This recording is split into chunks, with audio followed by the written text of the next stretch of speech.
धन्यवाद हो पिता, धन्यवाद धन्यवाद धन्यवाद। स्तुति हो पिता परमेश्वर आपकी, महिमा महिमा महिमा। धन्यवाद हो पिता परमेश्वर, आपने हमको संभाला। पिता परमेश्वर, हम आपके बेटे और बेटियां हैं, और पिता परमेश्वर आप हमेशा हमारी रक्षा करते हैं। उसके लिए पिता परमेश्वर हम आपका धन्यवाद करते हैं। धन्यवाद हो पिता परमेश्वर, आपने जितनी भी आशीषें दी उसके लिए हम दिल से आपके आभारी हैं पिता, और आपका धन्यवाद करते हैं। Praise the Lord Shabnam, praise the Lord. आइए हम प्रार्थना करें। धन्यवाद धन्यवाद धन्यवाद धन्यवाद धन्यवाद धन्यवाद धन्यवाद हो पिता परमेश्वर। ये पिता परमेश्वर असीम कृपा के लिए हम आपका धन्यवाद देते हैं पिता परमेश्वर, कि आपने हमको अपने जीवित भूमि में रखा है पिता, ताकि पिता परमेश्वर हम पिता परमेश्वर और भी नज़दीक आपके आने पाए, और पिता परमेश्वर अपने आप को और भी ज़्यादा आप समर्पित करने वाले हो सके पिता, क्योंकि पिता परमेश्वर आपको तो वही भाता है कि हम हमेशा आपके अधीन और आपकी स्तुति और आराधना में लगे रहें। पिता परमेश्वर, आपका वचन कहता है, चलते फिरते सोते जागते हमेशा पिता परमेश्वर हमने आपके नाम को उठाना है, आपके नाम की महिमा करनी है। पिता परमेश्वर, आज के दिन के लिए हम विशेष रूप से धन्यवाद देते हैं पिता परमेश्वर, जो पिता परमेश्वर आज का दिन पिता परमेश्वर आपने हमको दिया, और आज के दिन पिता परमेश्वर ये पेज पर हमको फिर से बोलने का मौका दिया। इसके लिए पिता परमेश्वर हम आपके आभारी हैं कि पिता परमेश्वर आप हमेशा हमको ये पेज पर संधि देते हैं कि ये पेज पर पिता परमेश्वर आकर हम आपके हमदो सन्ना करने पाए।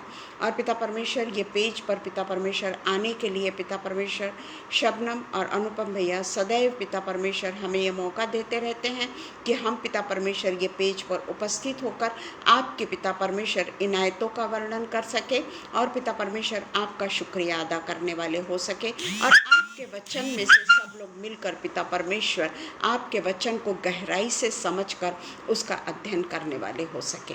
पिता परमेश्वर, फिर से पिता परमेश्वर आज के दिन के लिए पिता परमेश्वर हम आपको धन्यवाद देते हैं, जो पिता परमेश्वर आपने शबनम और अनुपम भैया के जीवन में लाया है पिता परमेश्वर।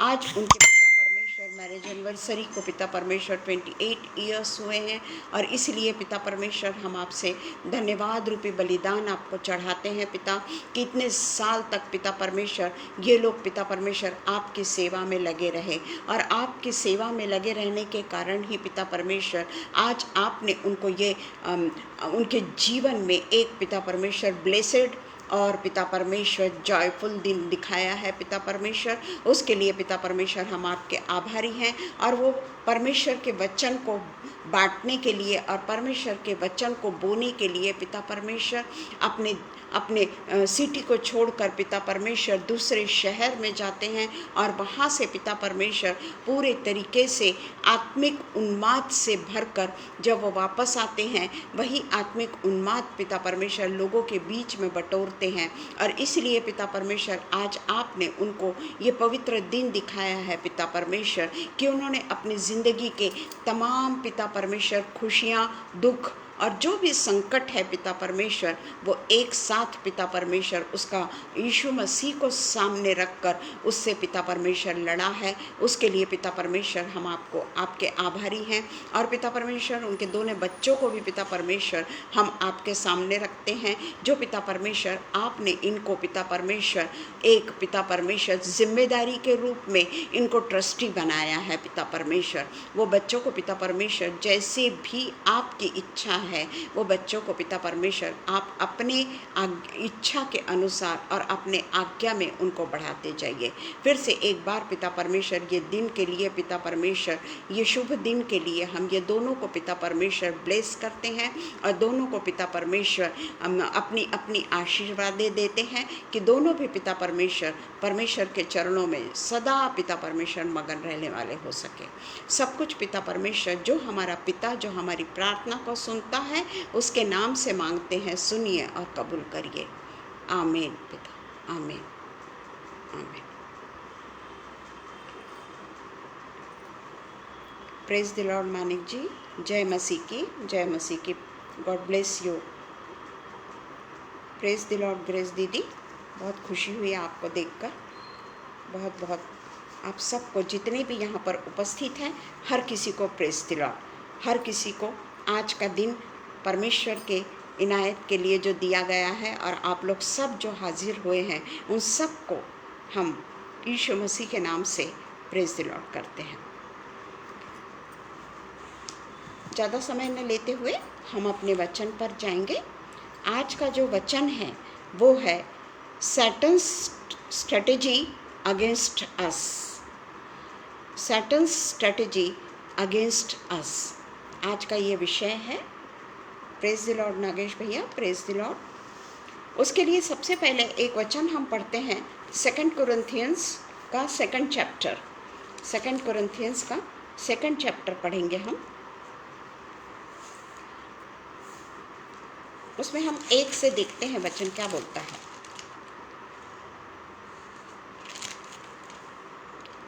मैंने अपने मन में यही ठान लिया था कि फिर तुम्हारे पास उदास करने ना आऊं, क्योंकि यदि मैं तुम्हें उदास करूं तो मुझे आनंद देने वाला कौन होगा? केवल वही जिसको मैंने उदास किया। और मैंने यही बात तुम्हें इसलिए लिखी कि कहीं ऐसा न हो कि मेरे आने पर जो आनंद मिलना चाहिए मैं उससे उदास हूँ, क्योंकि मुझे तुम सब पर इस बात का भरोसा है कि जो मेरा आनंद है वही तुम सबका भी हो। बड़े क्लेश और मन के कष्ट से मैंने बहुत से आंसू बहा बहा कर तुम्हें यह लिखा है, इसलिए नहीं कि तुम उदास हो, परंतु इसलिए कि तुम उस बड़े प्रेम को जान लो। उसका 11वां वचन हम पढ़ेंगे सिर्फ, कि शैतान हम पर दांव न चलाए, क्योंकि हम उसकी युक्तियों से अनजान नहीं। हम हमेशा कहते हैं कि ये जो मुसीबत आई है वो शैतान की तरफ से आई है। शैतान हमेशा परमेश्वर के लोगों की परीक्षा लेता है। शैतान हमेशा परमेश्वर के लोगों को परमेश्वर से विमुख करना चाहता है। यह हमारा हमेशा का है। कुछ भी हमारे पास में कोई भी निगेटिव सिचुएशन जब आती है या निगेटिव स्टेट हम उठाते हैं, और उसके कारण अगर हमको कुछ तकलीफ़ होती है कुछ दिनों के बाद में, हम सीधा ढकेल देते हैं शैतान पर।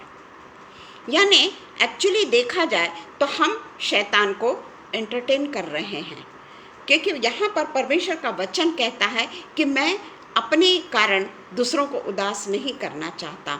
ये पौलुस का कहना है, और इसलिए वो कहता हो कि मैं बड़े क्लेश में और बड़े कष्ट में भी तुमको आनंद देना चाहता हूँ। और आखिरी में वो 11वें वचन पर कहता है कि शैतान का हम पर दांव न चले। क्यों न चले? क्योंकि हम उसकी युक्तियों से अनजान नहीं। क्यों नहीं है हम उसकी युक्तियों से अनजान? क्यों हम अनजान नहीं हैं? क्योंकि पिता परमेश्वर ने हमें उसको अपने पांव तले रौंदने का अधिकार हमको भी दिया है ना? हमको पूरे तरीके से परमेश्वर ने अधिकार दिया। परमेश्वर ने ये नहीं कहा कि अगर तुमको शैतान अगर तकलीफ देता है या शैतान अगर तुम्हारे लिए बुरा अगर करता है तो तुम मुझसे प्रार्थना करो। ऐसा कहा है क्या?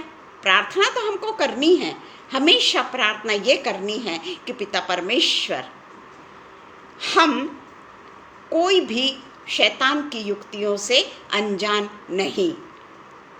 ये परमेश्वर का वचन है, हम उसकी युक्तियों से अनजान नहीं, क्योंकि शैतान जो है वो हमेशा गरजने वाले सिंह के नाई हमको फाड़ खाने को तैयार रहता है। वचन है ये, हमें वो फाड़ खाने को तैयार रहता है, पर वो सिंह नहीं है। वो किसी भी रूप में हमारे पास में आ जाए, पर हम उसकी युक्तियों से कभी अनजान न रहें। हम ये ना कहें कि मेरे घर में जो विपत्ति आई है, या मेरे घर में मेरे लड़की पे विपत्ति आई या लड़के पे विपत्ति आई, या कोई बीमार पड़ा, या समथिंग कुछ तो भी मेरे साथ में ऐसा अघटित हो गया जिसकी मैंने कल्पना भी नहीं की थी। अगर हमारे को परमेश्वर ने ये नहीं कहा कि तुम्हारे जीवन में दुख नहीं आएंगे, बल्कि पिता परमेश्वर कहता है कि हमारा जो मसीही जीवन है वो दुखों से भरा है। क्यों? अगर हमारे पास में खुशियां ही खुशियां रहे, अगर हमारे पास में सब कुछ 100% हम हर चीज़ से परिपूर्ण रहे, तो क्या हम परमेश्वर के शरण में जाएंगे? क्या हम परमेश्वर के नज़दीक जाएंगे? हमें समझेगा ही नहीं कि दुख क्या है। और इसलिए हम देखते हैं कि इस दुनिया में रहते हुए हर एक मनुष्य के ऊपर में एक ऐसी भयानक अलौकिक शक्ति काम करती है।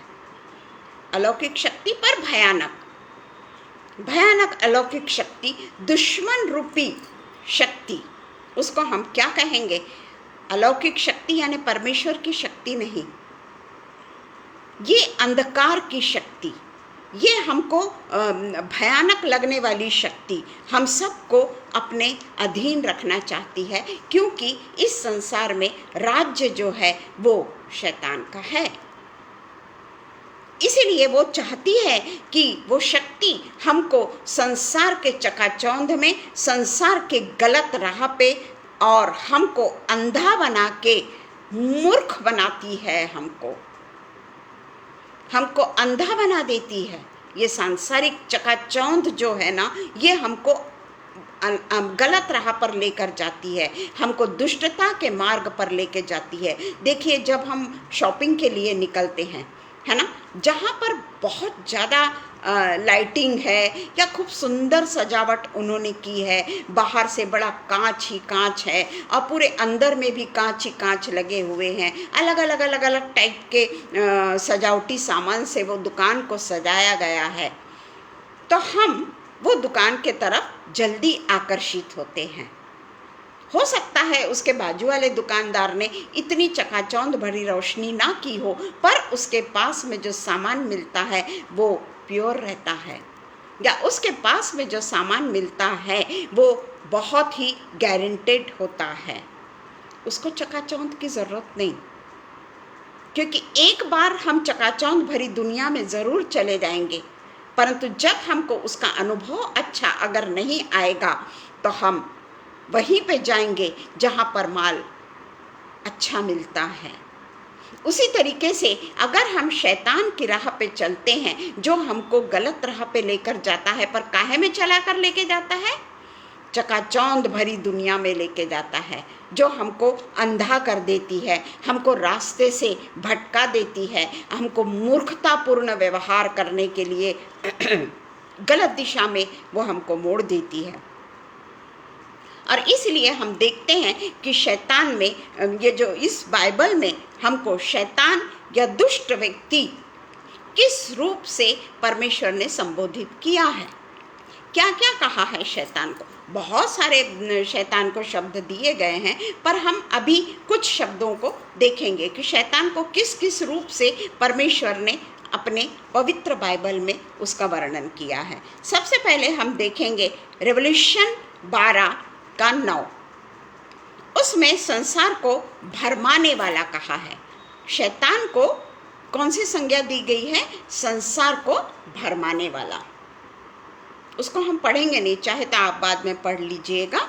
उसको संसार को भरमाने वाला, वही चकाचौंध में हमको ले जाने वाला, वो संसार में हमको वो भरमाता है, हमको वो गलत दिशा में लेके जाता है, हमको गलत राह पे लेके जाता है और हमको अंधेरे कुएं में ढकेल देता है।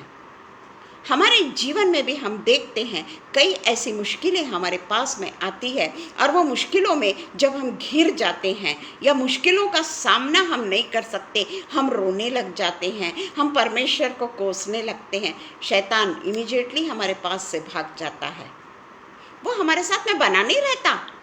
उसने तो बीज हमको भरमा दिया ना, उसने हमको भरमा दिया और वो हमको छोड़ के तुरंत भाग जाता है, क्योंकि वो जानता है कि अब हम वही भरमाने वाली आत्मा में मशगूल हो जाएंगे, रोते रहेंगे, सोचेंगे कि पिता परमेश्वर ने मुझको छोड़ दिया, परमेश्वर हमेशा मेरे दामन को क्यों छोड़ देता है। मुझ में इतनी भयंकर विपत्ति क्यों आती है? मैं तो पिता परमेश्वर के लिए इतना सब कुछ करती हूँ, फिर मैं क्यों दुख में रहती हूँ? इसलिए दुख में रहती हूँ कि संसार के भरमाने वाली वस्तु, जो संसार का भरमाने वाला व्यक्ति, उस पे मैंने पूरा विश्वास किया। उसके कारण मैं परमेश्वर के मार्ग से भटक गई। दूसरा जो है वो है जॉन 12:31। जॉन 12:31 उसमें संसार का शासक, वर्ल्ड को कंट्रोल करने वाला शासक गद्दी पर बैठा है, वो संसार के इसमें, और वो हमारे को इस तरीके से निरंकुश शासक है। वो हमको प्रेम करने वाला शासक नहीं है। संसार रूपी जो शासक है ना, वो हमको गड्ढे में ढकेलने वाला शासक है, सही मार्ग हमको दिखाने वाला शासक। क्योंकि राजा देखिए अच्छे भी होते हैं और बुरे भी होते हैं। हमने पुराने नियम में कई राजाओं के बारे में पढ़ा है, जो काफ़ी निरंकुश भी थे और जो काफ़ी अच्छे भी थे। तो इसमें जो ये संसार का शासक है वो अच्छा है ही नहीं। वो हमको पूरे तरीके से अपने निरंकुश तंत्र में रखकर हमको मार्ग से भटकाता है। उसके बाद में हम देखेंगे 2 कुरिन्थियंस 4:4। 2 कुरिन्थियंस 4:4 वो संसार का ईश्वर है। संसार का वो ईश्वर है। वो हमको यही इसमें भरमाने वाली आत्मा में रखता है कि संसार तो मेरा है, संसार में तो मेरा राज्य है। और इसलिए हम देखते हैं कि फिर भी शैतान उसको हम पे विजय नहीं होने देना चाहता। शैतान को परमेश्वर हम पर विजय नहीं होने देना चाहता, और इसलिए परमेश्वर का प्रभुत्व उसके ऊपर है। कई ऐसे कारण, कई ऐसे हमको बाइबल में उदाहरण मिलते हैं कि अगर शैतान किसी की परीक्षा लेता है परमेश्वर के जन की, भला जो परमेश्वर पे 100% विश्वास करते हैं, हम जैसे नहीं इधर भी भटक रहे और उधर भी भटक रहे। हम संसार में भी भटक जाते हैं और परमेश्वर के मार्ग पे भी चलना चाहते हैं, दुचित्ते।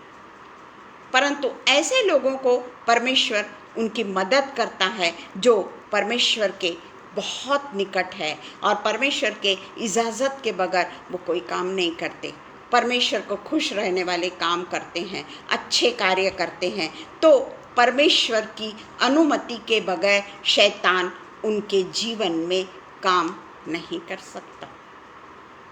उसमें उसको परमेश्वर की मदद, परमेश्वर की अनुमति लेनी पड़ती है, और इसलिए उसका परमेश्वर इसीलिए उसको रस्सियों से जकड़ कर रखता है शैतान को।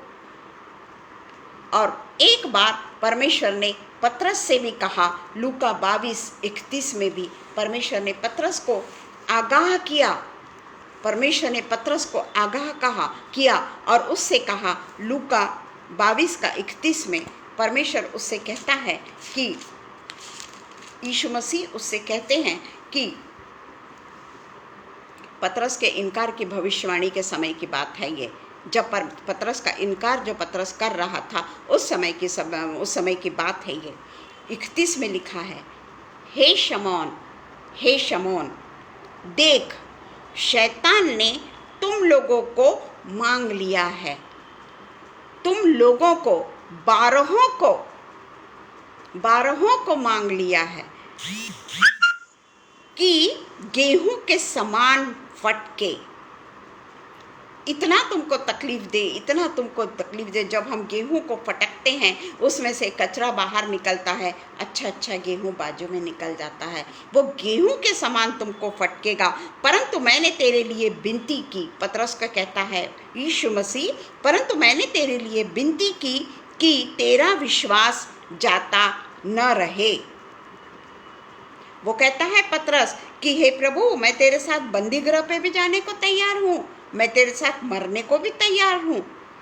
यीशु मसीह ने कहा, हे पतरस, मैं तुझसे कहता हूँ कि आज मुर्ग न बांग न देगा तब तक तू 3 बार मेरा इनकार न कर लेगा कि तू मुझे नहीं जानता। यह भविष्यवाणी। जानता है परमेश्वर कि इसको शैतान गेहूं के समान फटकेगा, इसको भी, इसी को नहीं 12 चेलों को फटकेगा। इसलिए वो पहले से पतरस को भविष्यवाणी करता है यीशु मसीह। वो नहीं समझ पाता। वो कहता है तू कहीं पे भी जाएगा तो मैं तेरे साथ चलूँगा, बंदीगृह में जाएगा तो मैं तेरे साथ में चलूँगा, तू अगर मरने को जाएगा तो मैं तेरे साथ साथ में रहूँगा। कि शैतान जो परमेश्वर के इजाज़त के बगैर कुछ नहीं करता, वो भविष्यवाणी यीशु मसीह ने पहले ही कर दी। कि वो भविष्यवाणी जो यीशु मसीह ने की, शैतान को इजाज़त थी। उसके बाद में हम देखते हैं अय्यूब 2:6। सबको मालूम है, पर फिर भी शैतान ने किस तरीके से परमेश्वर से इजाज़त ली, यह हम देखेंगे कि किस तरीके से परमेश्वर ने उसको इजाज़त दी। जब अय्यूब के पास में सब कुछ था, पूरा तो नहीं पढ़ेंगे हम, अय्यूब के पास में भरपूरी से था। उसके बच्चे जब अपने बेटे बेटियां एक दूसरे के घर में खाना खाने को जाते थे, वो उनके शुद्धिकरण के लिए परमेश्वर को बड़े भोर को उठकर उनके गिनती के अनुसार उसको होम बलि चढ़ाता था परमेश्वर को। सब कुछ अच्छा था, सब कुछ अच्छा था। उसमें क्या लिखा है? एक दिन यहोवा परमेश्वर के पुत्र उसके सामने उपस्थित हुए।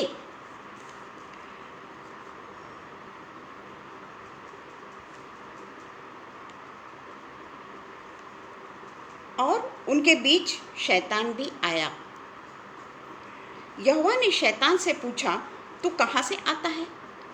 शैतान ने उसे कहा कि पृथ्वी पर इधर उधर घूमते फिरते डोलते डालते आया हूँ। कितना मस्त जिंदगी, हाँ, मस्त अपने में मगन है शैतान, खुश है शैतान, मस्त, क्योंकि वो जानता है उसके पास में ऐसा एक अस्त्र है जिससे वो हमको परमेश्वर से दूर करता है। और इसलिए वो डोलता डालता बड़ा मगन होता हुआ इधर उधर घूमता हुआ वो आ रहा है। यहोवा ने शैतान से पूछा, क्या मेरे दास अय्यूब का तूने ध्यान किया है कि उसके तुल्य खरा और सीधा और मेरा भय बनने वाला, बुराई से दूर रहने वाला मनुष्य और कोई नहीं है। 4 प्रकार के उसके कैटेगरीज परमेश्वर ने अय्यूब के बारे में बताई। शैतान ने यहोवा को उत्तर दिया, क्या तूने उसके घर की और जो कुछ उसका है चारों ओर बेड़ा बाड़ा नहीं बांधा? तेरी रक्षा नहीं है उसके साथ में? तूने उसको अपने रक्षा के कवच में नहीं रखा है? शैतान परमेश्वर से पूछता है। तूने तो उसके काम पर भी आशीष दी है, उसकी संपत्ति देश भर में फैल गई है, परंतु अब अपना हाथ बढ़ाकर जो कुछ उसका है उसे छू, तब वह तेरे मुंह पर निंदा करेगा। यहोवा ने शैतान से कहा, सुन, जो कुछ उसका है वह सब तेरे हाथ में है, केवल उसके शरीर पर हाथ न लगाना। तब शैतान यहोवा के सामने से निकल गया। और उसके बाद में हम जानते हैं एक एक एक एक एक एक एक एक चीज़ उसकी ख़त्म होती चली गई। सांसारिक दौलत से भी वो विमुख हो गया, हर चीज़ से। एक एक नौकर आकर उसको बता रहे, और उसके जितने भी बच्चे थे, जितने भी लोग थे, वो सारे के सारे 7 बेटे और 3 बेटियां एक साथ में ख़त्म हो गई। यहाँ पर पिता परमेश्वर ने अय्यूब से कहा कि तू उसके शरीर को हाथ नहीं लगाना। शैतान कितना चालाक है, उसको मालूम है परमेश्वर ने उसको इजाज़त नहीं दी थी उसके बच्चों को मार दे। परमेश्वर ने उसको इजाज़त नहीं दी थी कि उसके सारी धन संपत्ति को तू खत्म कर दे। नहीं, शैतान को बताने की भी ज़रूरत नहीं है कुछ भी, वो जानता है कहाँ पर मैं आघात करूँ। और यहाँ हम देखते हैं कि इतना होने के बावजूद भी अय्यूब उठता है, अपने बागे को फाड़ता है, सिर मुंडाकर भूमि पर गिरता है और दंडवत करके, किसको दंडवत किया उसने? शैतान को। अरे तूने ऐसा क्यों किया मेरे साथ में? परमेश्वर को कोसने के लिए? परमेश्वर को कोसने के लिए दंडवत कर रहा है क्या अय्यूब? नहीं, वो क्या कहता है, मैं अपनी माँ के पेट से नंगा निकला और वही नंगा लौट जाऊंगा। यहोवा ने दिया और यहोवा ही ने लिया। यहोवा का नाम धन्य है। जब तक हमारे पास में सब कुछ है ना, परमेश्वर तेरा धन्यवाद हो, परमेश्वर तेरा धन्यवाद हो। तो कितना महान है, तो कितना सामर्थी है। जब तक हमारे पास में सब कुछ है, जब तक हमारे बच्चे, हमारे बच्चों के बच्चे, जो भी कोई हमारे पास में, हमारे नज़दीकी रिलेशनशिप के जो भी कोई है, रिलेटिव्स जो भी कोई है, सब कुछ अच्छा चल रहा है, तब तक ही हम परमेश्वर को धन्यवाद देते हैं। थोड़ी सी भी विपत्ति आ जाने दो, क्या हमारे मुंह से ये शब्द निकलेगा कि यहोवा ने दिया और यहोवा ने लिया? 7 बच्चे, एक भी बच्चा नहीं बचा, कुछ नहीं बचा उसके पास में। पर वो कहता है कि इन सब बातों में भी अय्यूब ने परमेश्वर को दोष नहीं दिया। उसके बाद में फिर शैतान इधर उधर घूमता फिरता डोलता डालता जाता है। यहोवा ने शैतान से पूछा, क्या तूने मेरे दास अय्यूब पर ध्यान दिया, सब कुछ दिया, सब कुछ किया? अब तो तूने देख लिया ना कि मेरा दास अय्यूब अभी भी कोई पाप नहीं करता है। तो शैतान ने यहोवा को उत्तर दिया कि मनुष्य अपना सब कुछ दे देता है, इसलिए केवल अपना हाथ बढ़ाकर वो कहता है, यद्यपि तूने मुझे बिना कारण उसका सत्यानाश करने को उभारा, तो भी अब वह अपनी खराई पर बना है। शैतान ने यहोवा को उत्तर दिया, खाल के बदले खाल, प्राण के बदले प्राण। तब मनुष्य परमेश्वर से दूर चला जाता है, इसलिए केवल अपना हाथ बढ़ाकर उनकी हड्डियां और मांस छू, तब वह तेरे मुंह पर तेरी निंदा करेगा। अब वो परमेश्वर के बातों को और आगे को ये करने के लिए परमेश्वर को बोलता है कि उसके शरीर को मेरे को दे, उसके शरीर को मैं ये करता हूँ, खाल के बदले खाल और प्राण के बदले प्राण दे, तब वो तेरी निंदा करेगा। यहोवा ने शैतान से कहा, सुन, वह तेरे हाथ में है, केवल उसका प्राण ना लेना। किसकी इजाज़त? किसकी इजाज़त से हो रहा है यहाँ पर सब?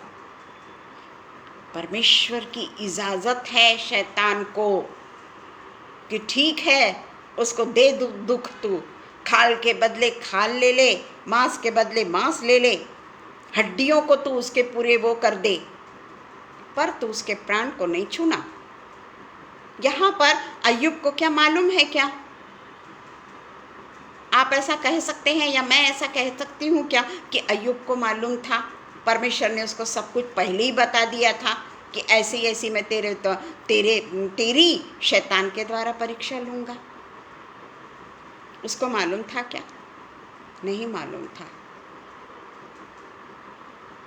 कैसे वो परमेश्वर को उसने नहीं टोका? उसके तीनों दोस्त आकर उसको ये करते, फिर भी वो परमेश्वर के एक बात भी परमेश्वर के विरुद्ध में नहीं बोलता। और ये थे, मैं 2 ही उदाहरण दूंगी आपको।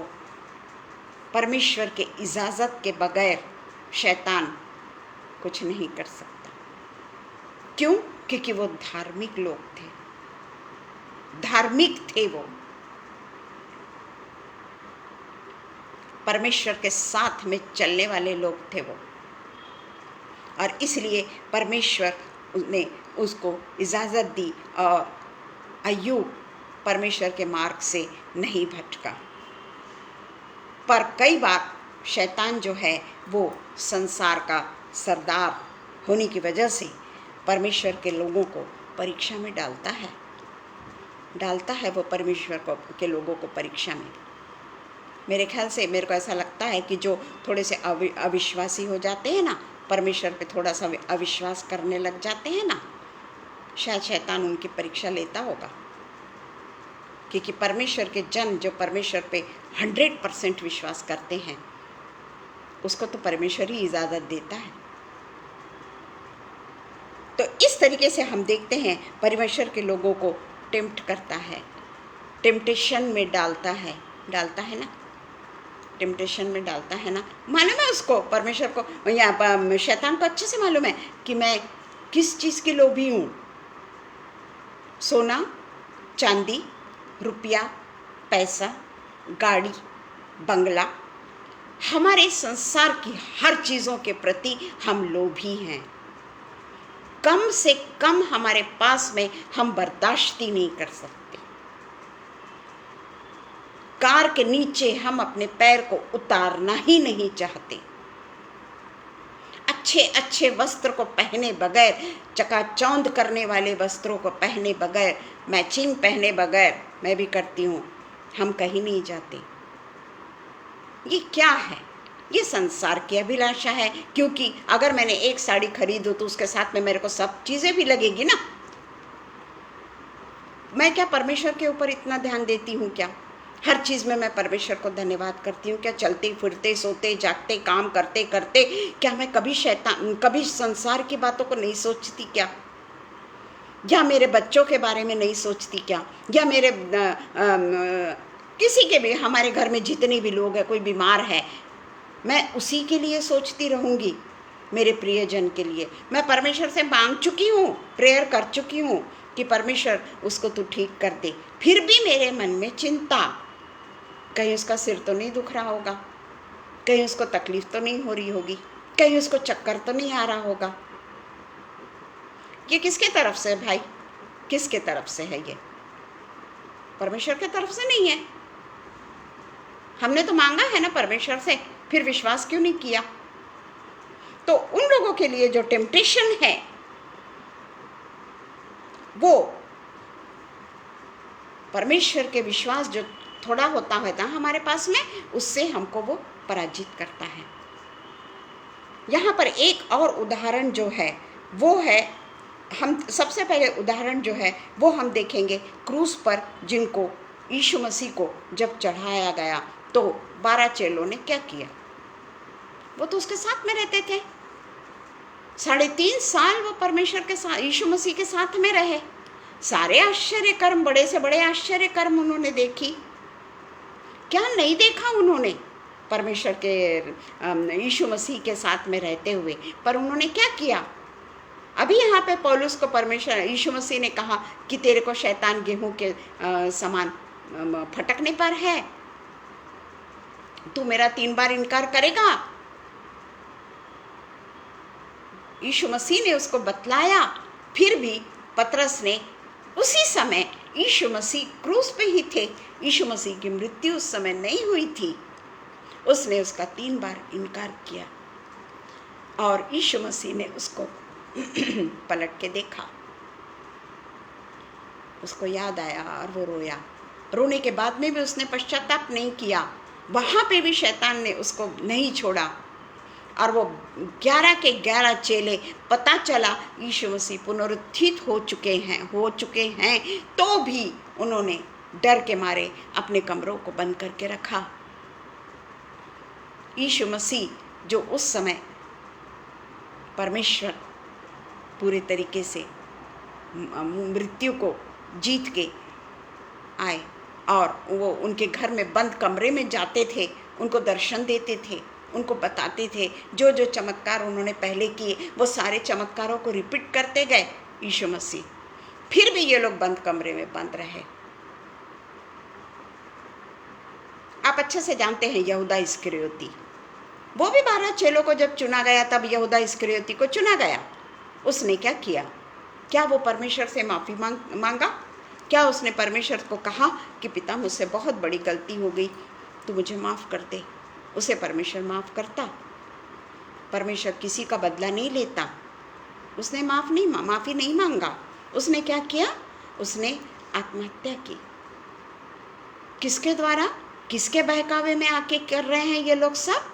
शैतान के बहकावे में आकर कर रहे हैं। जो पर यीशु मसीह के साथ साथ में रहे, यीशु मसीह के साथ साथ में चले, यीशु मसीह के हर एक आश्चर्य कर्म को देखे, यीशु मसीह उनके साथ में सोता था, यीशु मसीह उनके साथ में घूमता था, 24 घंटा यीशु मसीह उनके साथ में रहता था। यीशु मसीह का पवित्र आत्मा में आना उन्होंने देखा। किस तरीके से 3 लोगों के साथ में बातें करने के समय यीशु मसीह पूरे तरीके से उनके चेहरे से चमक उसने देखा, उन्होंने देखा तीनों ने। पर नहीं, शैतान तुम्हें गेहूं के समान फटकने पर है। कहाँ गया उनका विश्वास? और यहूदा इस्करियोती ने तो अपने प्राणी दे दिया, उसके प्राणी दे दिया। अब हम जाते हैं फिर से अय्यूब 2:9 और 10 में। यहाँ पर हम देखते हैं अय्यूब के विश्वास के बारे में। हमने देखा कि अय्यूब परमेश्वर से इतना प्रेम करता था, परमेश्वर को हमेशा अपने साथ में रखता था और उसके बगैर वो कोई काम नहीं करता था। बुरी परिस्थिति में भी, अत्यंत विकट परिस्थिति में भी उसने परमेश्वर को नहीं छोड़ा। परंतु हम पढ़ेंगे 2:9 और 10, अय्यूब 2:9 और 10। तब उसको जब बहुत ज़्यादा शैतान का पाँव में के तलवे के सिर की चोटी से लेके बड़े बड़े फोड़े हो गए उसको, तब अय्यूब खुजलाने लगा और ठिकरा लेकर राख पर बैठ गया। 9वां वचन पढ़ेंगे हम। तब उसकी स्त्री उससे कहने लगी, क्या तू अब भी अपने खराई पर बना हुआ है? किसके द्वारा कहने लगी? कौन उसको बहका रहा है यहाँ पर? शैतान ने तो अय्यूब को भी बहकाया था ना। पर यहाँ स्त्री को भी शैतान, स्त्री का समय देखिए, स्त्री का सहारा ले रहा है। जानता है स्त्री कमजोर पात्र, वो स्त्री का सहारा ले रहा है और कहता है कि क्या तू अब भी अपने खराई पर बना हुआ है? परमेश्वर की निंदा कर और चाहे मर जाए तो मर जा, चाहे मर जाए तो मर जा। देख रहे हैं, मर जाए तो मर जा। ये उसका मुंह से बोल रही है। वो ऐसा भी नहीं कि मन ही मन में नहीं बोल रही है, वो मुंह से बोल रही है कि अब तो भी तू अपने मुंह से परमेश्वर की निंदा कर और तू अगर मरता है तो मर जा। जब तक उसके पास में धन था, जब तक उसके पास में दौलत था, वो स्त्री अय्यूब के साथ में बहुत खुश थी, बहुत खुश थी। वहाँ पे कहीं पे भी नहीं लिखा है कि उसने अय्यूब को ऐसा ऐसा कहा, नहीं लिखा है। और 10वां वचन कहता है कि उसने उससे कहा, तू एक मूढ़ जिसको इतने फोड़े हो गए हैं, जो शारीरिक कष्ट से भर चुका है, ठिकरा लेके खुजा रहा है, राख पर जाकर बैठ गया है, उसकी तकलीफ को हम नज़रअंदाज ना करें। और उस समय भी उसके मुंह से क्या निकलता है कि तू एक मूढ़ स्त्री की सी बातें करती है। क्या हम जो परमेश्वर के हाथ से सुख लेते हैं दुख ना लें? क्या यह स्टेटमेंट हमारे मुंह से कभी निकलता है? मेरे पे भी बड़ी विपत्तियां आई, मेरे मुंह से क्या यह स्टेटमेंट निकला होगा कि पिता परमेश्वर ने मुझको इतने साल जो सुख दिया है तो क्या मैं दुख न लूं? पर अय्यूब कहता है कि सुख लेते हैं तो दुख ना लें। इन सब बातों से भी अय्यूब ने अपने मुंह से कोई पाप नहीं किया। उसी तरीके से हम देखते हैं योना 4:3, योना ने भी यही किया। इसलिए अब हे यहोवा, इतना सब कुछ देखा उसने, किस तरीके से 3 दिन मछली के पेट में रहा, कितनी प्रार्थना किया 3 दिन तक, और किस तरीके से परमेश्वर ने वो मछली को वो बनाया था उसके लिए कि वो मछली उसको खाई नहीं। कोई भी ऐसा प्राणी नहीं कि जो खाए ना किसी चीज़ को, पर वो अलग से मछली बनाई गई। और वो सब योना ने देखा था किस तरीके से वो बचकर यहाँ निनवे को आता है, वो सब देखता है। पर फिर भी जब वो देखता है कि परमेश्वर ने निन्वे के लोगों को क्षमा कर दिया, क्रोध भड़क गया उसका, योना का, परमेश्वर का जन था वो, योना का क्रोध भड़क उठा और योना कहता है इसलिए अब हे यहोवा मेरा प्राण ले ले, क्योंकि मेरे लिए जीवित रहने से मरना भला है।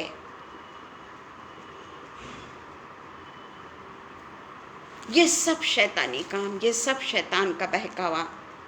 भूल गया योना कि परमेश्वर ने उसके लिए क्या क्या योजनाएं नहीं बनाई। रेड़ का पेड़ भी जब सूख जाता है क्रोधित हो जाता है खूब। परमेश्वर कहता है कि तेरी उसमें क्या वो है, तूने बनाया था क्या रेड़ के पेड़ को? क्रोधित क्रोधित क्रोध कहाँ से आता है? कहाँ से आता है क्रोध? हमको क्रोध आना यानी थोड़ा क्रोध की बात नहीं है यहाँ। खूब क्रोधी व्यक्ति, अत्यंत क्रोधी व्यक्ति, ये शैतान की तरफ से है क्रोध। हम देखते हैं कि इसी तरीके से हम देखते हैं, हम जानते हैं आदम और हव्वा के बारे में 10 बार क्या बोलना ना, 10 बार सॉरी परमेश्वर का वचन है, वो 10 बार बोले, पर भी हम अगर नहीं सुधरते तो हमारे लिए वो वचन कोई काम का नहीं। वो परमेश्वर का वचन अगर हम कई बार भी सुनते हैं पर हम पे कोई प्रॉब्लम आया तो हम परमेश्वर से अलग हो जाते हैं, तो वो 10 बार सुन के भी क्या फ़ायदा? कोई फ़ायदा नहीं। कैन और हाबिल का भी हम 10 बार सुनते हैं। क्या आज हमारे मन में लोगों के प्रति जलसी नहीं? क्या हमारे मन में लोगों के प्रति दुष्टता के बातें नहीं? अभी काफ़ी टाइम है तो हमें हम जल्दी जल्दी बोलेंगे। तो उसके बाद में हम देखते हैं ये कैन हाबिल आदम हवा सब अपने को मालूम है। यीशु मसीह का जब बपतिस्मा होता है 40 दिन वो निराहार रहता है और उसके बाद परमेश्वर शैतान को कहते हैं परीक्षा लेने के लिए, अपने पुत्र की परीक्षा लेने के लिए। परमेश्वर ने आगे पीछे नहीं देखा, अपने पुत्र की परीक्षा लेने को कह दिया। 40 दिन तक निराहार रहने के बाद में भी उसको परीक्षा लेने को कहता है शैतान को, और शैतान उसकी परीक्षा लेता है और वो बहुत भूखा है, वो जानता है। और भूखा और प्यासा व्यक्ति हमेशा ये चाहेगा कि एक और तो मेरे को रोटी मिल जाए, थोड़ा सा तो मेरे मुंह में पानी डाल दे। निराहार था वो कहता है कि तू अगर सचमुच में परमेश्वर का पुत्र है, ये पत्थर को कह दे कि रोटी बन जाए। यीशु मसीह ने किसका सहारा लिया? किसका सहारा लिया? वचनों का सहारा लिया, परमेश्वर के वचनों का सहारा लिया। और बोलते हैं यीशु मसीह, लिखा है मनुष्य केवल रोटी ही से नहीं परंतु हरेक वचन जो परमेश्वर के मुख से निकलता है जिंदा रहेगा। 40 दिन तक निराहार है, उसको बहुत भूख लगी है। लिखा है यहाँ 40 दिन निराहार, और उसे बहुत भूख लगी थी, पर वो ऐसा कहता है। उसके बाद में इब्लिस क्या करता है? इसने बोला ना कि पिता परमेश्वर का वचन कहता है, लिखा है, बाइबल लिखा है ऐसा। वो कहता है कि तेरे को मैं पवित्र मंदिर के कंगूरे पर खड़ा करता हूँ और यदि तू परमेश्वर का पुत्र है तो अपने आप को नीचे गिरा दे। और वो फिर बाइबल का सहारा लेता है। हम तो भी बाइबल देख के पढ़ रहे हैं, उसको पूरा बाइबल रटा हुआ है। वो कहता है क्योंकि लिखा है, वह तेरे विषय में अपने स्वर्गदूतों का आज्ञा देंगे और तुझे हाथों हाथ उठा लेंगे, कहीं ऐसा न हो कि तेरे पांव पर पत्थर से ठेस लगे। फिर यीशु मसीह परमेश्वर वचनों का सहारा लेते हैं और कहते हैं, तू प्रभु अपने परमेश्वर की परीक्षा न कर। हम कितनी बार परीक्षा करते हैं ये खुद हम सोच लें, मैं भी सोचूंगी। और आखिरी में शैतान कहता है, देखता है कि वो इतना ये हो रहा तो धन दौलत का लालच देता है और कहता है कि मुझको गिरकर प्रणाम कर। यहाँ नहीं लिखा है कि ऐसा लिखा है बाइबल का वचन, 2 परीक्षाओं में ऐसा लिखा है, परमेश्वर का वचन ऐसा कहता है, कोट करता है। परंतु यहाँ कहता है तो मैं तुझे ये दुनिया की सारी चीज़ें दे दूँगा। तब यीशु मसीह अपने उसका सहारा लेकर कहते हैं, हे शैतान दूर हो जा, क्योंकि लिखा है तू प्रभु अपने परमेश्वर को प्रणाम कर और केवल उसी की उपासना कर। हम ये बात हमेशा पढ़ते हैं ना, यीशु की परीक्षा, हमको तो मालूम है, वही क्या बोलना भाई, यीशु की परीक्षा ना, हम तो जानते हैं। प्रेज द लॉर्ड अनुपम भैया, हम तो जानते हैं यीशु की परीक्षा के बारे में। क्या जानते हैं हम? इसमें से कौन सा वचन हम कोट करते हैं? क्या हम ये वचन कभी कोट करें कि तू प्रभु अपने परमेश्वर को ही प्रणाम कर और केवल उसी की उपासना कर? एक छोटा सा वचन तो भी हम बोलते हैं कभी? क्या हम पे तकलीफें नहीं आती? हम तकलीफों पे परमेश्वर को दोष देते हैं।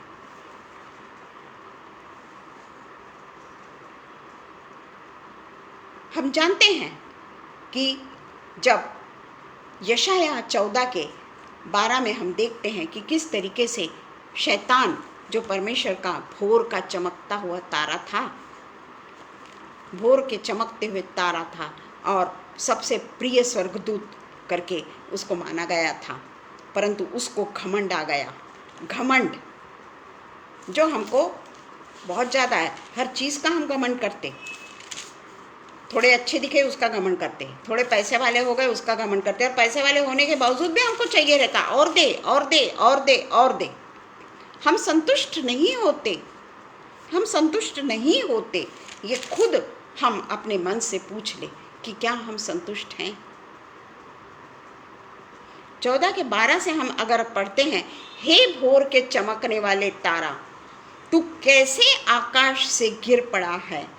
तू तो जाति जाति को हरा देता था, तू अब कैसे कट कर भूमि पर गिराया गया है? तू मन में ये कहता था, मैं स्वर्ग पर चढ़ूंगा, मैं अपने सिंहासन को ईश्वर के तारागण से अधिक ऊंचा करूंगा और उत्तर की दिशा के छोर पर सभा के पर्वत पर विराजमान होऊंगा। और किस तरीके से वो पृथ्वी पर गिरा दिया जाता है यह हम जानते हैं। परमेश्वर उसको किस तरीके से पृथ्वी पर गिरा देते हैं। और इसलिए 20:10 में भी प्रकाशित वाक्य 20:10 में लिखता है, उनका भरमाने वाला शैतान आग और गंधक की उस झील में, जिसमें वह पशु और झूठा भविष्यद्वक्ता भी होगा, डाल दिया जाएगा और वे रात दिन युगानुयुग पीड़ा में तड़पते रहेंगे। फिर हम क्यों उसके आगे शीश झुकाते हैं? यीशु मसीह ने, परमेश्वर ने तो उसको ज़मीन पर फेंक दिया और उसके बाद में युगानुयुग आग में जलने के लिए छोड़ देगा। पर हम शैतान को इनकरेज करते हैं अपनी डेली एक्टिविटीज़ में, डेली नीड्स में हम शैतान को इनकरेज करते हैं। हम कभी परमेश्वर के पास में नहीं जाते। हम जल्दी जल्दी देख लेंगे कि किस तरीके से ऐसी स्त्रियां जो परमेश्वर के अधीन नहीं रहना चाहती थी, मैं जल्दी जल्दी बोलूँगी। सबसे पहले हम देखते हैं दलाइला। हम उसको नहीं पढ़ेंगे, न्यायों 16:17 में सब कुछ लिखा हुआ है। पलिश्तियों के द्वारा भेजी गई थी वो, क्योंकि सैमसन अपने किसी के अधीन ही नहीं आ रहा था, बहुत बलवान था वो। कई बार वो दलाइला अपने प्यार में लेकर सैमसन को फुसला कर पूछती है कि तेरी शक्ति कहाँ है, तेरी शक्ति कहाँ है, तेरी शक्ति कहाँ है। आखिर में स्त्री से पराजित होकर, जिसमें शैतानी आत्मा थी, पर वो स्त्री थी ना, सुंदर स्त्री थी, उस रूप में शैतान ने उसको यूज़ किया था। और वो बता देता है उसको कि मेरे बाल का, अभी तक मेरे बाल नहीं कटे, और सब आप जानते हैं बाल के कारण मैं पराजित नहीं होता। फटाक से वो पलिश्ती सरदार को बता देती है, उसके बाल काटे जाते हैं। आप जानते हैं कि फिर सैमसन का क्या होता है, क्योंकि हमारे पास में समय नहीं है और हम सब जानते हैं कि क्या होता है उसका। उसके बाद में हम यूहन्ना बपतिस्मा देने वाले के बारे में पढ़ेंगे। मार्क 6:21 और 22, मार्क 6:21 और 22। ज़्यादा नहीं पढ़ेंगे हम अच्छे से जानते हैं यूहन्ना बपतिस्मा देने वाले के बारे में कि किस तरीके से यूहन्ना बपतिस्मा देने वाला, जो किसी के भी इसमें ये नहीं रहता, पर वो हेरोदेस को कह देता है कि हेरोदेस ने यह सुनकर उसे कह देता है कि तूने अपने फिलिप्पुस की पत्नी हेरोदियास के कारण, वो कहता है कि जिससे तूने विवाह कर लिया लोगों को भेजकर उसने यह, क्योंकि वो उसको बोलता है कि तूने ये गलत काम किया है। परंतु यहाँ पर जो हेरोदियास है, जो रानी है, वो यानी राजा की, हेरोदेस की जो रानी रहती, बाद में जो उसको लेकर आ जाता है, तो वो क्या करती, गुस्सा हो जाती है। और जब उसके बेटी का बर्थडे रहता है तो वो कहती है कि सब लोगों को भोज में बुलाया गया, तो हेरोदियास की बेटी भीतर आई, हेरोदियास की बेटी भीतर आई, क्योंकि ठीक अवसर आने पर हेरोदेस से अपने जन्म प्रधानों से नव गलील के बड़े लोगों को भोज कराया, तो हेरोदियास की और नाच कर हेरोदेस को और उसके साथ बैठने वालों को प्रसन्न किया। ये सब शिक्षा किसने दिया था उसको? लड़की को नहीं, लड़की ने खुद अपने मन से नहीं किया। किसने उसको शिक्षा दिया? उसकी माँ हेरोदियस ने। स्त्री, हेरोदेस राजा फिर एक स्त्री के इसमें आया, फिर एक स्त्री के इसमें आया। और जब नाचने के बाद में राजा उससे कहता है कि तू अपना वर मांग, वो अपनी माँ के पास में जाती है। भला वो अपने मुंह से नहीं बोलती, वो अपने माँ के पास में जाती है। और वो एक स्त्री अपने बेटी को कहती है कि तू यूहन्ना बपतिस्मा देने वाले का सिर मांग। और वो आके अपने पिता से कहती है कि मुझको यूहन्ना बपतिस्मा देने वाले का सिर चाहिए।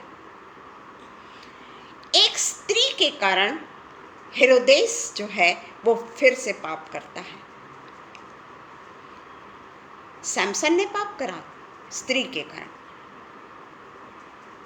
हेरोदेस ने पाप किया स्त्री के कारण। और स्त्री को बहकाने वाला शैतान, स्त्री को पूरी गाइडलाइन देने वाला शैतान। और स्त्री के कारण बड़े बड़े लोग अपने पद से विमुख हुए, परमेश्वर के पास में जाने का रास्ता उनका छूट गया। और एक पवित्र लोगों की, पवित्र जन की, यूहन्ना बपतिस्मा देने वाले की हत्या एक हेरोदेस ने कर दी। इजबेल, इसको हम कैसे भूल सकते हैं? आखिरी में हम इसी के बारे में पढ़ के ख़त्म करेंगे। आहाब, राजा आहाब, ये हमको फर्स्ट किंग में मिलता है। बहुत सारे 16, 19, 21 बहुत सारे चैप्टर्स हैं उसके। फर्स्ट किंग में मिलता है वो हमको।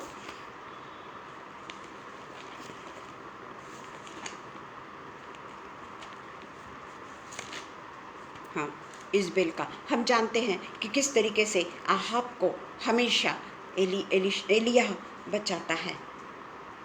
उसके राज्य के आरंभ के पहले ही जब आहाब जब राजा बनता है, उस समय राज्य के आरंभ के समय में वो आहाब ने उन सब से अधिक जो से पहले थे कर्म किए जो यहोवा की दृष्टि में बुरे थे।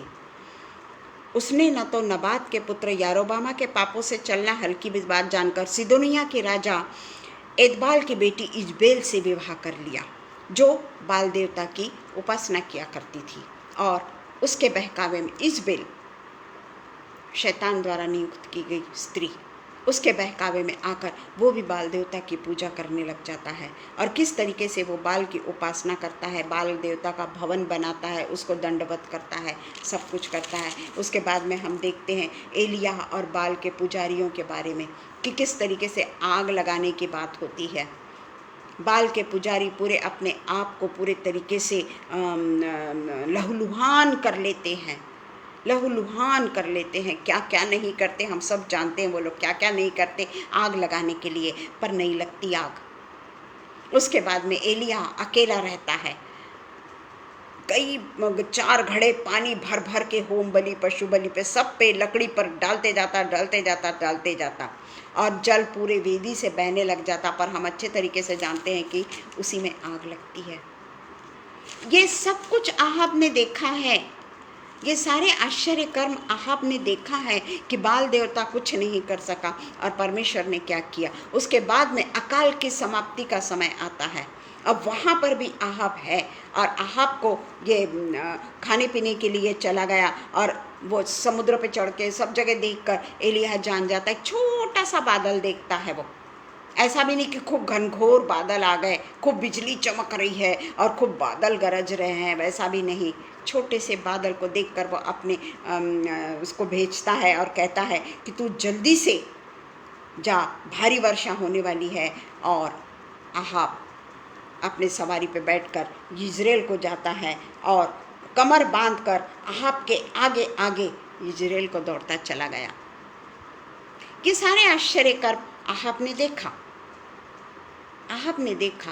पर वो जब 19 में हम जाते हैं 1 में, तब आहाब ने इज़बेल को एलिय्याह के सब काम विस्तार से बताए। उसने सब नबियों को तलवार से किस प्रकार मार डाला। तब इज़बेल ने एलिय्याह के पास एक दूत के द्वारा कहला भेजा, यदि मैं कल इसी समय तक तेरा प्राण उनका सा न कर डालूं तो देवता मेरे साथ वैसा ही वरन उससे भी अधिक करे। इज़बेल एलिय्याह से चिढ़ने वाली, क्योंकि बाल देवता की वो पुजारी।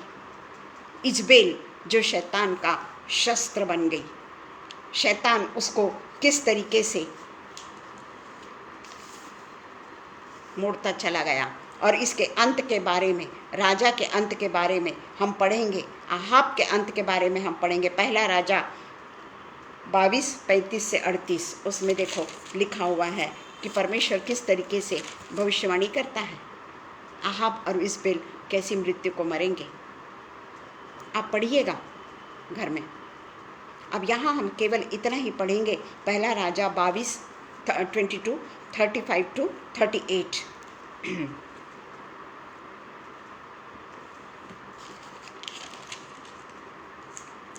उसके पहले भविष्यवाणी हो चुकी है कि किस तरीके से वो लोग मरेंगे। वो पढ़ने का हमारे पास में अभी समय नहीं है। और यहाँ पर युद्ध हो रहा है और उस दिन युद्ध बढ़ता गया और राजा अपने रथ में औरों के सहारे अरामियों के सन्मुख घाव का लहू बहकर रथ के पायदान में भर गया। सूर्य डूबते हुए सेना में यह पुकार हुई, हर एक अपने नगर और अपने देश को लौट जाए। जब राजा मर गया तब शोम्रोन को पहुंचाया गया और शोम्रोन में उसे मिट्टी दी गई। और यहोवा के वचन के अनुसार, ये पहले भविष्यवाणी हुई है 1 किंग में ही, आप पढ़ना 21वें इसमें है शायद, वो उसमें लिखा है, मिट्टी दी गई। और यहोवा के वचन के अनुसार जब उसका रथ शोम्रोन के पोखर में धोया गया तब कुत्तों ने उसके लहू को चाट लिया। राजा, हाँ, और वैश्याएं वही स्नान करती थी। आहाब और सब काम जो उसने किए और हाथी दाँत का जो भवन उसने बनाया, सब कुछ इज़राइल के राजाओं के पुस्तकों में लिखा हुआ है। इस तरीके से एक राजा का करुण अंत हुआ और इसकी भविष्यवाणी पहले ही परमेश्वर ने कर चुका है। इसी में 1 राजा में ही कर चुका है पहले से भविष्यवाणी कि वो किस तरीके से एक मैं बता देती हूँ आप लोगों को। 21 का 19 का बी पार्ट पढ़ेंगे। जिस स्थान पर कुत्तों ने नाबोत को लहू को चाटा, उसी स्थान पर कुत्ते तेरा भी लहू चाटेंगे। आहाब तेरा भी लहू चाटेंगे। और वो भविष्यवाणी 22 के 38 में पूरी हुई। उसके बाद में हम देखते हैं इज़बेल कैसे मरी। इज़बेल तो मुख्य थी ना, आहाब भी था क्योंकि आहाब ने उसकी बात सुना, परंतु इज़बेल कैसी मरती है उसको हम 2 किंग 9 का 33 से 37 जल्दी से पढ़ लेंगे हम। वो एक रानी रहता है, येहू इज़राइल को आया और इज़बेल वहाँ पे बहुत तैयार वैयार होकर, सिर संवार कर, खूब फाटक में से होकर आई। अपने स्वामी को घात करने वाली जिम्री क्या कुशल है। तब उसने खिड़की की ओर मुंह उठाकर पूछा, मेरी ओर कौन है, कौन। इस पर 2-3 खोजों ने उसकी ओर झाँका। तब उसने कहा, उसे नीचे गिरा दो। अतः उन्होंने उसको नीचे गिरा दिया और लहू के कुछ छींटे दीवार पर और कुछ घोड़ों पर पड़े और उन्होंने उसको पाँव से लताड़ दिया। तब वह भीतर जाकर, जो जिसने ऐसा किया, भीतर जा खाने पीने लगा और कहा, जाओ उस श्रापित स्त्री को देख लो और उसे मिट्टी दो कि वह राजा की बेटी, क्योंकि वह राजा की बेटी है। जब वे उसे मिट्टी देने के लिए गए तब उसकी खोपड़ी, पाँव, हथेलियों को छोड़कर उसका वहाँ पर कुछ भी नहीं पाया। अतः उन्होंने लौटकर उसे कह दिया। तब उसने कहा, यह यहोवा का ही वचन है जो उसने अपने दास तिप्शी एलिय्याह से कहलवाया था कि इज़बेल का मांस इज़राइल के भूमि में कुत्ते खाएंगे। और इजबेल का शव इजराइल के भूमि पर खाद के समान पड़ा रहेगा। उसका अंतिम संस्कार भी नहीं हुआ। उस समय वो केवल 59 ईयर्स की थी, केवल 59 ईयर्स की थी। उसका अंतिम संस्कार भी नहीं कर सके, कुछ भी नहीं बचा था, सब कुत्ते लोगों ने खा लिए थे। और उसका शव भूमि पर खाद के समान पड़ा रहेगा, यहाँ तक कि कोई न कहेगा कि यह इजबेल है। ये है परमेश्वर के दूत, परमेश्वर के लोग जो हमको कहते हैं, हम उस बात को इनकार करते हैं। हमेशा हम चर्च जाते हैं, संडे को भी हम चर्च जाते हैं और उसके बाद में हम कोरे के कोरे वापस आते हैं। थोड़ी देर तक आत्मा में रहते हैं हम, पर बाद में एज इट इज़ हम हो जाते हैं। जबकि हमने ये सब कुछ, हम हमेशा बोलते हैं कि हम तो ये सब कुछ पढ़े हुए हैं, पर क्या फ़ायदा, क्या फ़ायदा। इसलिए हमको परमेश्वर के वचन को थामे रहना है। परमेश्वर के वचन को हमको कभी भी नहीं छोड़ना है। ये परमेश्वर का वचन ही कहता है जो हम नहीं सुनते। कई बार परमेश्वर हमसे विनती करता है कि तू मेरे वचन के अनुसार चल। जिस तरीके से यूहन्ना 10:40 में भी पिता परमेश्वर का वचन कहता है कि फिर वह यरदन के उस स्थान पर चला गया जहाँ यूहन्ना पहले कहाँ वहीं रहा। तो जाने दीजिए, इसको हम नहीं पढ़ेंगे, बहुत बड़ा है, परंतु हम घर में भी पढ़ सकते हैं। 1 जॉन 4:4-6। तो इस तरीके से हमको अय्यूब की तरह बनना है। अय्यूब की तरह हमारे जीवन को हमको बनाना है, बाकी के तरह नहीं जो परमेश्वर से मुख मोड़ लिए। और अगर हम मुख मोड़ी भी हैं, अगर हम परमेश्वर के अगेंस्ट में गए भी हैं, तो जिस तरीके से 11 चेले वापस हुए, उसी तरीके से हम भी, आज भी हमारे पास में समय है कि हम परमेश्वर की ओर अपने मुख को फेरें और परमेश्वर को पूरे तरीके से ग्रहण कर लें, शैतान को अपने से दूर कर लें। आइए हम प्रार्थना करें। धन्यवाद धन्यवाद धन्यवाद धन्यवाद धन्यवाद देते हैं पिता परमेश्वर, ये जीवित वचन के लिए पिता परमेश्वर, जो हमें बहुत कुछ सिखाता है पिता परमेश्वर। हमेशा ये सिखाता है पिता परमेश्वर कि हम आपके नज़दीक में कैसे रहें, किस तरीके से हम शैतान के पिता परमेश्वर शक्ति का मुकाबला करें। आपका वचन ही हमारे लिए इतना बड़ा शस्त्र है पिता कि हम शैतान को अपने पास में आने की इजाज़त ही नहीं दे सकते। और पिता परमेश्वर, शैतान की शक्तियाँ हम पर विजय नहीं प्राप्त कर सकती। केवल और केवल हमारा विश्वास आप पर होना चाहिए। ऐसा नहीं कि कोई तकलीफ हमारे पास में नहीं आएगी, कोई कठिन परिस्थिति हमारे सामने नहीं आएगी, वो तो आएगी, भयानक कठिन परिस्थितियां आएगी, पर उस समय हमको केवल और केवल परमेश्वर के वचन को थामे रहना है। परमेश्वर के वचन को एक तलवार की तरह, दो धारी तलवार की तरह हमको यूज़ करना है, ताकि शैतान हमारे पास से डर कर भाग निकले और पिता परमेश्वर हमसे खुश हो। और पिता परमेश्वर ये कहे कि ये मेरी बेटी है, ये मेरा बेटा है जिसको मैंने प्यार किया है। पिता परमेश्वर, हम आपके इजाज़त के बगैर पिता परमेश्वर कभी भी कोई ऐसा काम न करें जिससे पिता परमेश्वर आपको ठेस पहुँचे। सब बातों के लिए हम आपको धन्यवाद करते हैं। ये पेज के लिए हम आपको धन्यवाद करते हैं कि आपने ये पेज पर पिता परमेश्वर हमारे मुख से परमेश्वर के वचन को बुलवाया है पिता। हम केवल बोलने वाले नहीं, बल्कि पिता परमेश्वर वो वचन के अनुसार तू हमें चलाने वाले बना। फिर से एक बार पिता परमेश्वर हम अनुपम भैया को और शबनम को आपके पवित्र हाथों में सौंप देते हैं और फिर से एक बार उनके लिए भरपूरी से आशीषों को मांग लेते हैं। सब कुछ हम हमारे पिता परमेश्वर यीशु मसीह के नाम से मांगते हैं, सुनिए और कबूल करिए।